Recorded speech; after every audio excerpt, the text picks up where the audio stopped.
So I want to thank you all for coming today.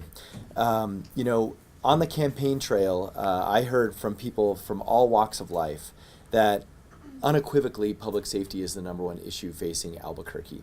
And that's something we continue to hear day after day. And that's why our office has prioritized public safety. And we know our city is caught in a vicious cycle when it comes to crime. That cycle between addiction, behavioral health issues, crime, and all the other things that are associated with that, including poverty and healthcare and so forth.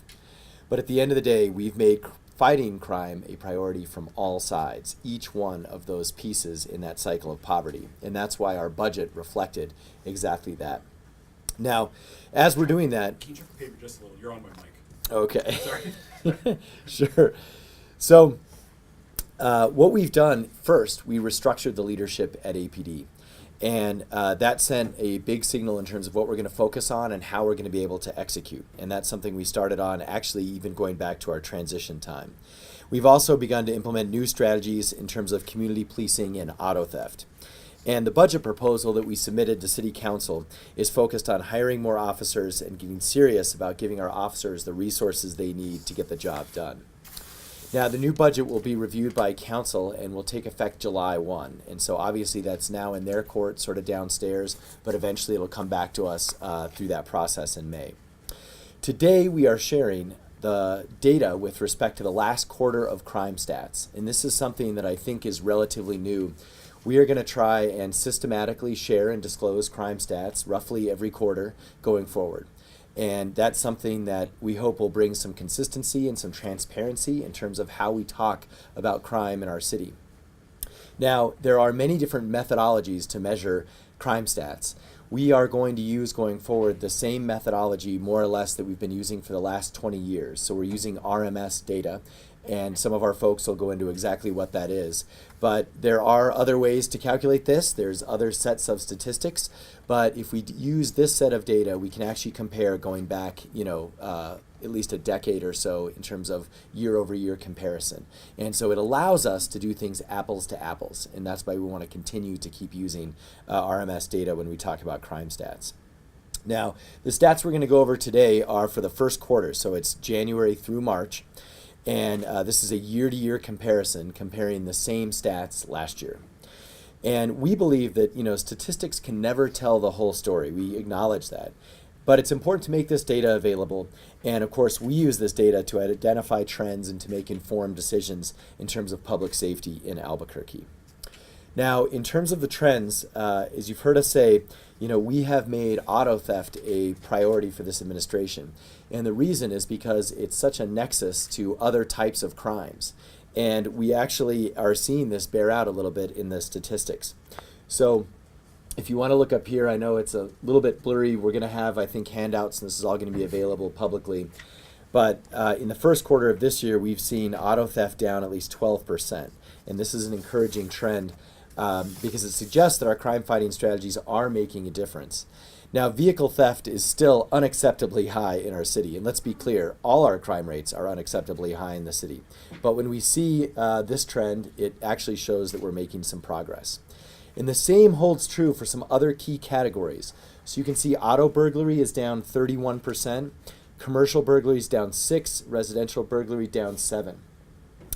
And we're also making some headway among violent crimes. And I think that's another slide which we'll switch to. Rape is down 12%. Robbery is down 46%. Aggravated assault is down 9%. And non-fatal shootings are about the same as last year.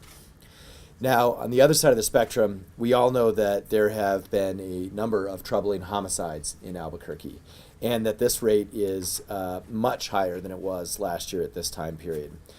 We can say that many of these recent homicides have been connected to drugs, gangs, as well as domestic violence. But these trends, in some ways, certainly speak to the cyclical nature of drugs and behavioral health and addiction reinforcing each other. But clearly, that's an area that is very concerning, and it's an area that we're focusing on. But that is the only major category of crime that actually went up year over year. Now, in order to help combat this cycle, we also have a number of programs that are up and running that I want to share with folks. the COAST teams, which stands for Crisis Outreach and Support Team. These are civilians who work within law enforcement to help people living with mental illness or experiencing homelessness. APD currently has 4 COAST team workers, and we're hoping to expand that program in the budget that we submitted. Also, during the first quarter of this year, we were finally able to launch the first crisis intervention team, the CIT team. And each one of these teams is a field certified CIT officer and a master's level clinician that take calls throughout the city. And APD has another team in training, and we expect that to be in operation in the next few weeks.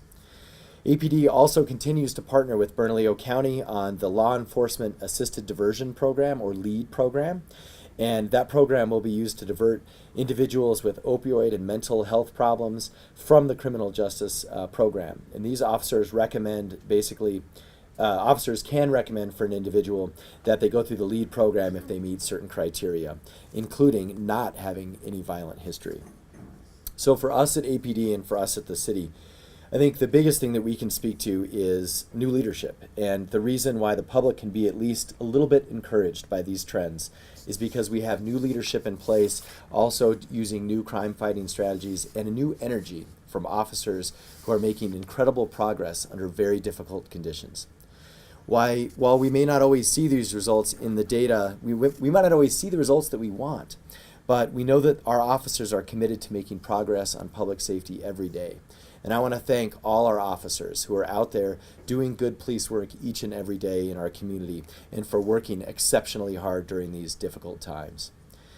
Now, in addition, we are also working to get a lot of repeat offenders off the street. And so you're going to see more about that in the upcoming weeks and months from our department.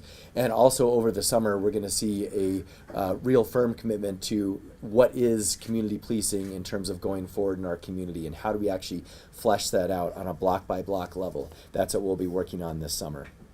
Now, with our budget, if it's passed, we are also going to continue to work quickly to recruit more officers and to pay officers a more competitive salary and give officers the resources that they need. So we have lots and lots of work to do. But public safety will continue to be our city's greatest need right now and my top priority. And it's not just up to APD and the mayor. I want to emphasize that we're working with all our partners, the U.S. Attorney's Office, the FBI, City Council, our district attorney, Bernalillo County, and our state police to address crime. We are all one Albuquerque, and we all have to come together to make a difference. And there's even some ways citizens can make a difference, and our deputy chief's going to go over that in just a little bit.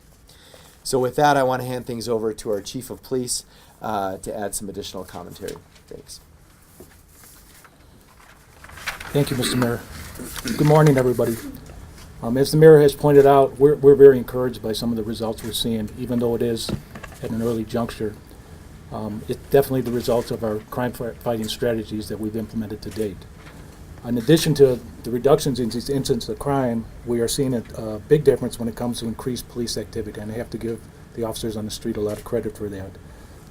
We've made numerous traffic stops that I'll mention shortly that I think directly and indirectly has affected some of these numbers that we see today. We've also, as the mayor has mentioned, we've trained the crisis intervention teams that are out and working with Bernalillo County deputies and these clinicians that are going to be out on the street to provide intervention and effectively help people in crisis and diffuse these situations that could come out resulting in a criminal activity. As I mentioned earlier, the officers I give the credit to, they have made 13,500 traffic stops in this quarter. That's a 71% increase over last year. I truly believe that's what's impacting some of these reductions, and definitely sending a message out to the people that are committing crimes. Many people have been arrested for felony warrants or other criminal offenses. We're also working in each area command with each commander to develop specific tactical plans to address target crimes in their area. We're using resources across area crime boundaries. We have 6 area commands, so that officers can support each other for greater results. Kind of a teamwork approach. Criminals don't care which area command they're in. They don't look at boundaries or, the outside of which area command starts and where the next one begins.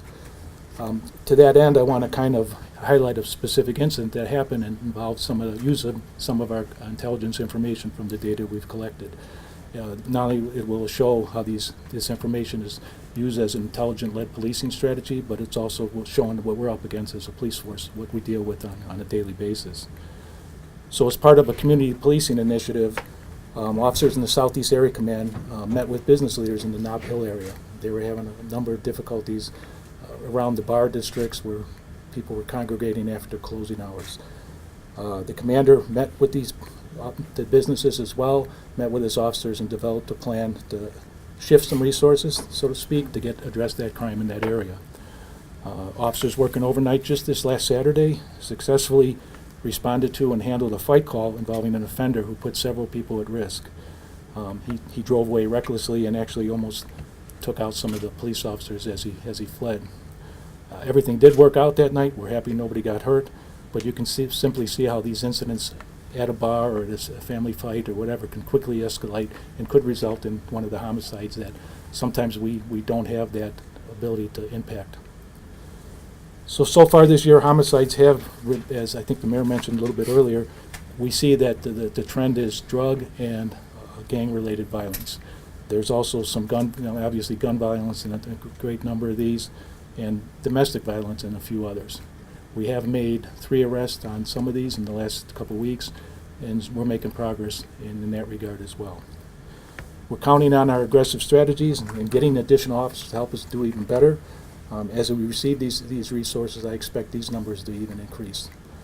We're facing these challenges head on, and we're looking forward to continuing working with the community, who's probably our biggest ally and partner in our fight against crime.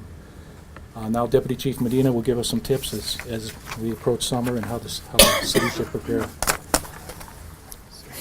Thank you, Mayor. Thank you, Chief. In addition to the increased enforcement throughout the city, we're working on community policing principles that we hope will lower crime rates in the long run and continue to keep them down as a long-term solution. The Chief mentioned examples of when some of our officers worked with the community, and we're working with business leaders throughout the community and other area commands to also develop community policing principles with those areas. On the west side, after talking with business owners, the west side commander went out, met with all the business owners, and they developed a partnership with the businesses in the West Bluff shopping center area.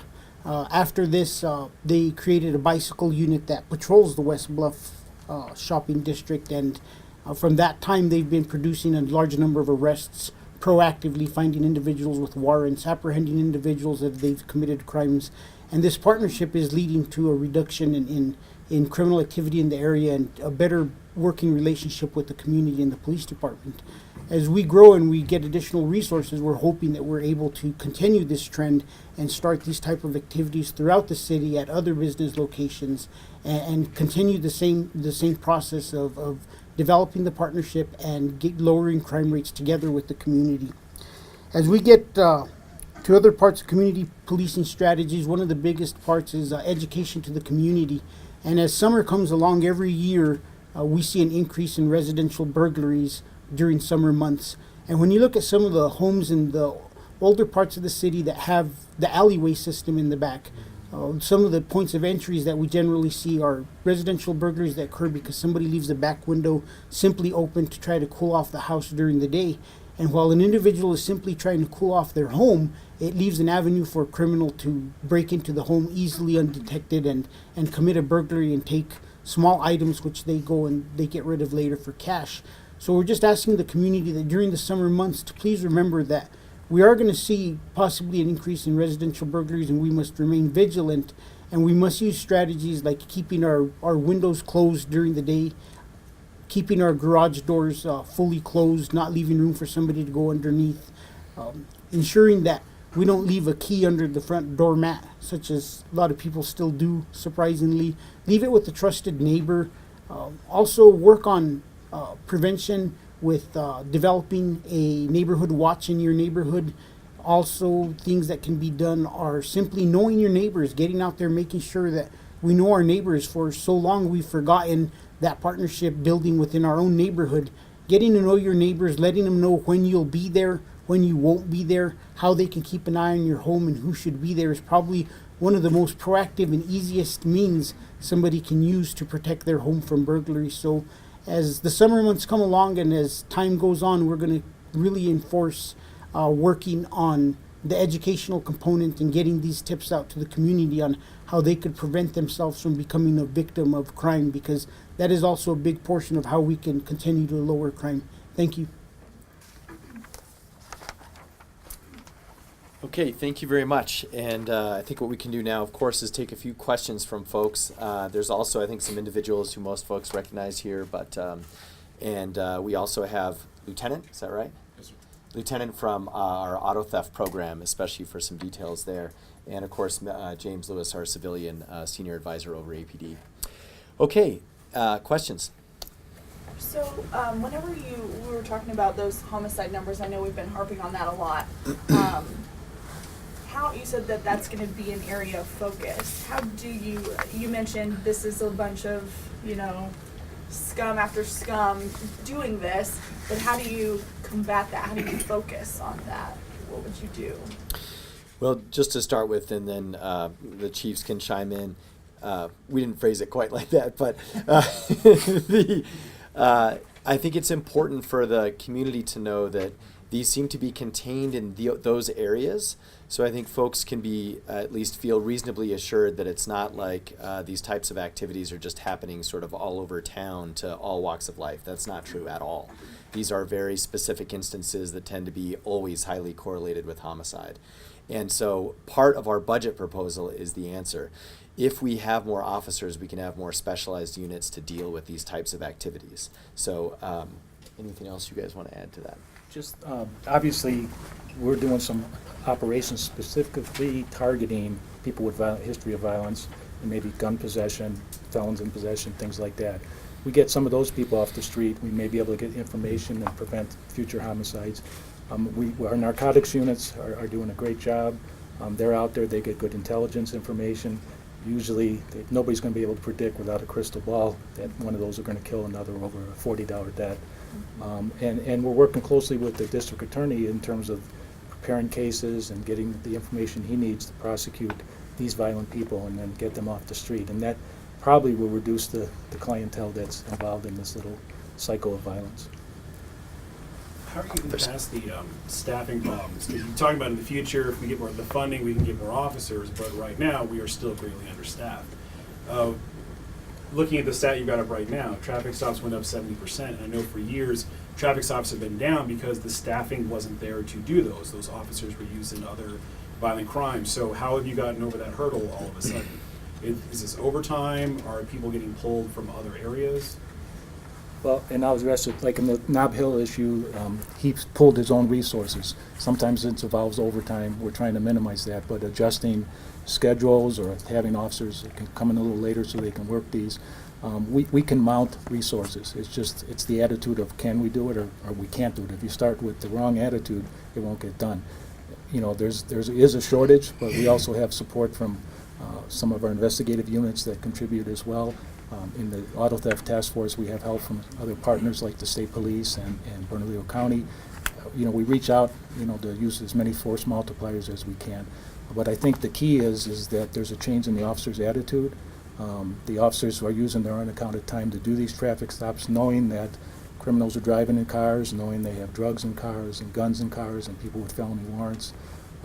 They're motivated, and again, most of the credit I give goes to them because, as you can see, they increased their traffic stops. And if you just go back a few months, I'm living in the city, you didn't see too many police cars on the street.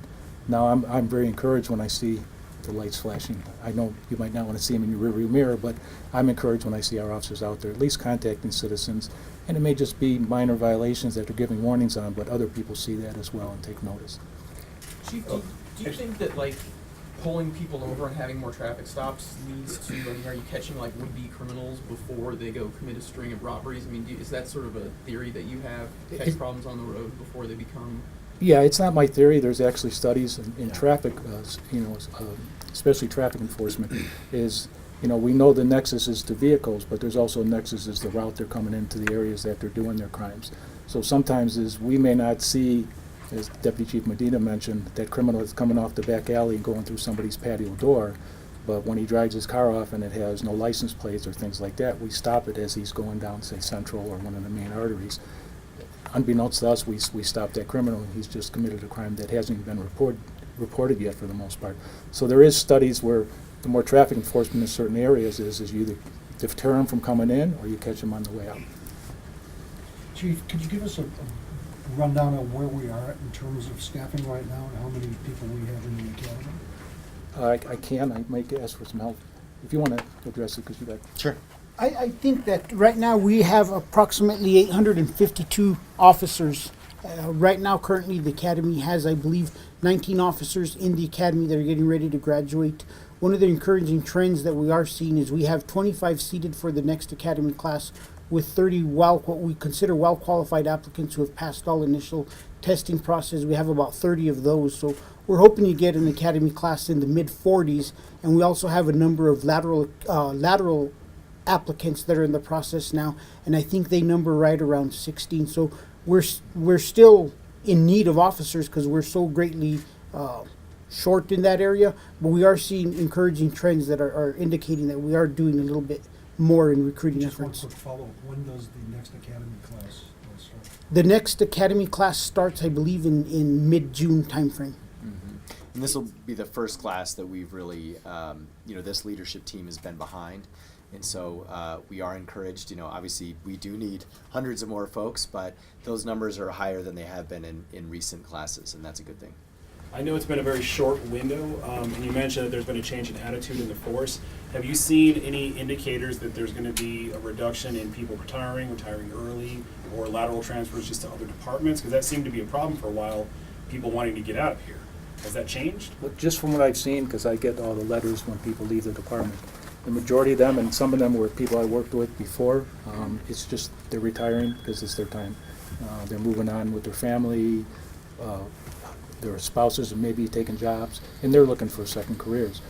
And that number is pretty close to matches what we've had in past years. What I haven't seen is too many people that are leaving with less than 20 years on, 5, 6 to 10 years in that range. We're not seeing that trend right now.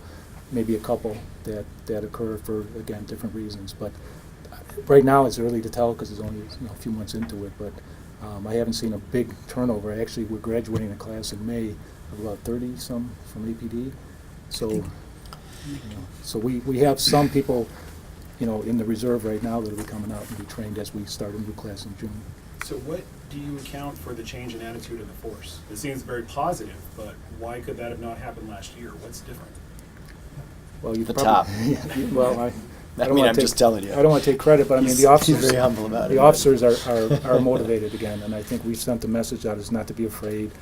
They're very afraid of the CASA and the DOJ, and obviously getting disciplined for use of force and things like that. And we want them to do their jobs. We'll back them if they're right. That's the bottom line. I have a question on the West Side, the Bluffs partnership with the bicycle units. That sounds amazing, but how did you guys choose that shopping center? What was the process as far? I know there's places all over that would love that, so I just didn't know the process in doing that.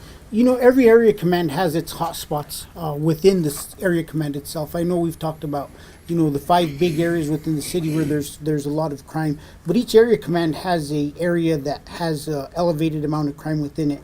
And we would expect our commanders to focus efforts into reducing crime in their individual hotspots. For the Northwest Area Command, that corridor along I-40, just north of the freeway, has traditionally always been a hot spot for crime. So taking that into account, they're trying to reduce crime numbers. They're trying to focus resources in the area that they could impact the most. And that's what we're trying to do across the city. If you look at our auto theft operations that we're conducting, is we're taking the information from the real-time crime center, finding where the hot spot is, and then we're devoting resources into those areas so we have the largest impact with the limited resources that we have. So that's how the commander chose that area. So are there, then you mentioned those hotspots, so are there those individualized plans for those hotspots in each area? And if so, what are those? We are, that's one of the directions we're moving in, and we're not completely there yet. We are developing the same process we have developed for the whole city in terms of crime. We're actually rolling that down to an area command level, but we're not there yet. And then we're going to break it down to a sector level where we start assigning, commanders in charge of an area command, and we start making lieutenants responsible to a sector. That's part of our whole community policing project that we're trying to roll out by summertime, but we're not quite there yet. So that bicycle unit, that's more of a start to this rolling out of the individualized hotspots in these areas. Yes, it's more of a start of what we'd like to duplicate throughout the city once we have enough resources to do so. Okay, and when did that start? That started about a month ago. About a month ago. Yes. Other questions? These statistics are very positive and moving in a positive direction, but are they sustainable with moving all the resources around and keeping the motivation up amongst the officers? Are they sustainable? We'd like to believe so, yes. Yeah, and we hope if our budget passes, regardless of what the specific numbers are, which we're working on in terms of collective bargaining and things like that, but this is going to make, and this is why council had to do what they did, but if our budget actually passes, this is going to give us the resources to actually hopefully sustain this. Mayor, I believe you are in negotiations on a contract with the police department. Can you give us any idea of where that's going right now? I love that you asked that. The answer is no. It's collective bargaining. But I do know you can see the chunk of money that we put in the budget, which includes a substantial, compensation equalization for lots of areas in City Hall, especially APD. So that's certainly there, and those numbers are public, but details we got to wait. Talking about hiring officers yet again, are we looking like we're going to reach that 100 number you mentioned for the coming fiscal year and reaching the 1,200 officers in the next 4 years? That's certainly our target, and that's going to be our goal. It might be, not exactly in that, 100, but that's going to be the plan. And I think the earliest indicator of that will actually be if the budget passes. So if those numbers hold, then it's a fair chance that we can hit those targets. Obviously, if things change with respect to the budget and those things, then it's a whole different ballgame. But right now, we're optimistic, and if the budget passes, we'll at least have the funding to try and do that. Have you had indications that the budget is on track to pass? Actually, we have. It's been, I think, more or less positively received. I think folks agree with our priorities and how that's reflected in the budget. And so we're very optimistic. There's a lot of small things in the budget that have to do with, neighborhood projects and things like that, that of course, especially counselors are very interested in. So as with any budget, there'll be lots of haggling, but we have not received anything but positive comment on our high-level priorities. But specifically the APD portion? Yes. They're okay with the numbers? They are, especially, they have a mandate for us to have 60% go to public safety in terms of the new revenue that's coming in, and the fact that we sent down something that's 80% was very positively received.